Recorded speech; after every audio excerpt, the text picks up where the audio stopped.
Hello, everybody. Welcome to Poly Games. I'm your host, Joseph. Today, we're going to talk about how WB and Monolith Studios are implementing microtransactions and always online play to Middle Earth Shadow of War, a single player only game. So, here's the deal Monolith and WB are no strangers of needless controversy, especially when it comes to the Middle Earth Shadow of games.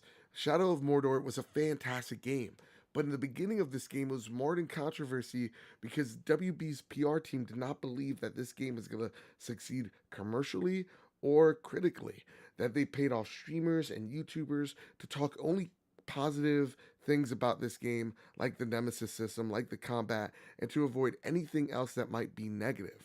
Now, after that controversy, it seems like, well, since everybody actually did like the game, it was an unnecessary thing to do. It seems like now they are uh, overly ambitious with this game. So much so that with the sequel, it will be adding in microtransactions and always online play with this single player game.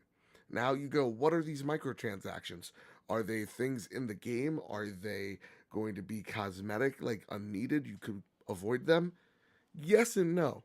Well, these microtransactions, what it seems like for the most part, what they are is when you have a base or when you have a tribe that you've converted, an orc tribe, you can help create more units. Kind of just like how in an RTS, you're creating more units to fight more of your battles, more of your wars. With that said, in RTSs, there are wait times with every unit that you create, just like in Shadow of War, there will be a wait time.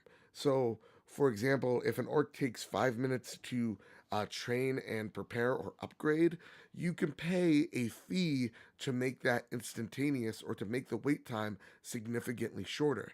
That means if you're upgrading your base, and let's just say it takes 24 hours to upgrade, what are you going to do? Wait 24 hours to actually play the game? Or are you going to then pay, let's just say, a small fee of $1, $2, $3 to make that wait time instant? Those are the things that you're going to see alongside things like upgrading your gear, upgrading your units as microtransactions. So these are not consumables. And because you're connected to a marketplace, it seems like this game will always be online to play, which is ridiculous. So far, at least. Now, with that said, games like Horizon, games like Legend of Zelda this year, they have not had those things. It's unneeded. Instead, you see them creating smaller experiences for 20 to, yeah, actually, both of them are for 20 bucks, right? Zelda has an expansion pass that has DLC content in the fall and also a hard mode in the summer that you can buy for 20 bucks. Horizon Zero Dawn has its own standalone DLC for 20 bucks as well on November 7th. That even a great example of doing DLC right would be The Witcher 3 Blood and Wine. It was its own expansion pass where CD Projekt Red took their time to create a new area in the game for you to play and explore. Those things are awesome. None of those games need an online connection to play. Shadow of War will. And this is not a healthy trend to see.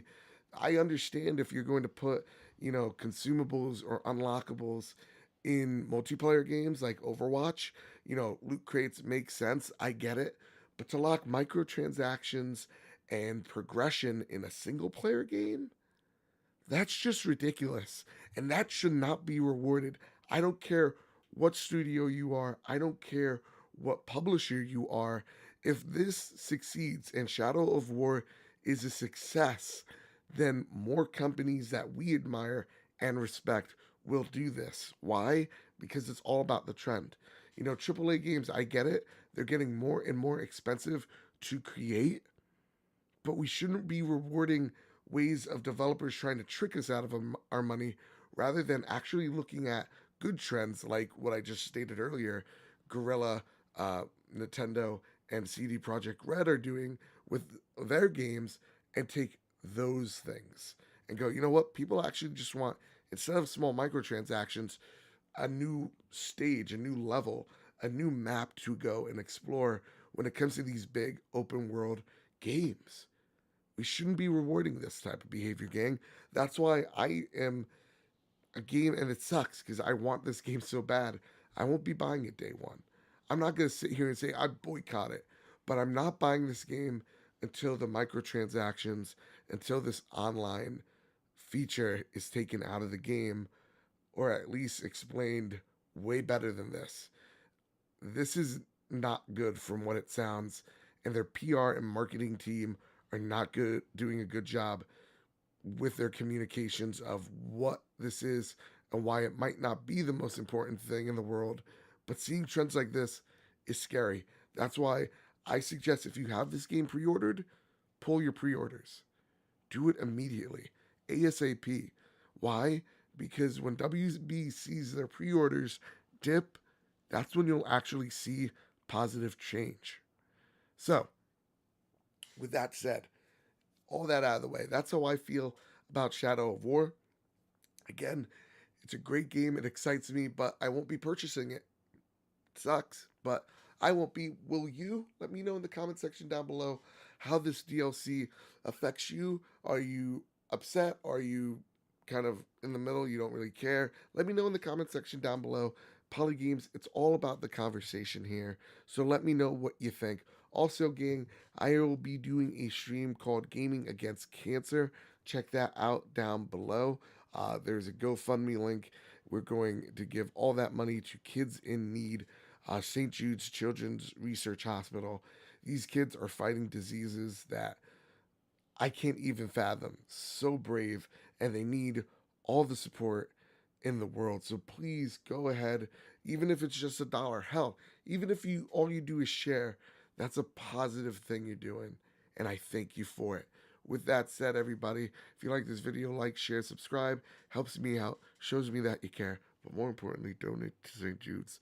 And have a nice one. Keep your wits about you.